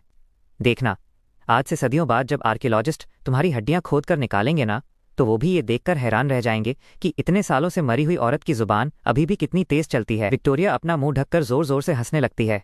भाई साहब, क्या जहरीला ताना मारा है? ये सुनकर क्लेयर का चेहरा गुस्से से लाल हो जाता है। ओह, मेरे बेटे ने कुछ बहुत बड़ा तीर नहीं मारा है। बस कुछ ही दिनों में 1.1 बिलियन ही कमाए हैं, इससे ज्यादा कुछ नहीं। हालांकि मुझे यकीन है कि तुम्हारे लिए इतना बड़ा अमाउंट तो बस चिल्लर ही होगा। क्लेयर अपना गला साफ करते हुए कहती हैं। इतने सालों में क्या तुमने मुझे कभी झूठ बोलते हुए देखा है? तुम रख लो इस जगह को। मुझे अब ये घर नहीं चाहिए, ये सब तुम्हारा है। मैं तो जा रही हूँ अपने बेटे के साथ अपनी जिंदगी के सुनहरे दिन बिताने। क्लेयर ने एकदम पलटवार करते हुए जवाब दिया। 1.1 बिलियन? विक्टोरिया के चेहरे के एक्सप्रेशंस पल भर में बदल जाते हैं। 1.1 बिलियन? उस नकारा ईथन ने इतने पैसे कमा लिए? अरे छोड़ो, ये झूठी हवाबाजी करना बंद करो।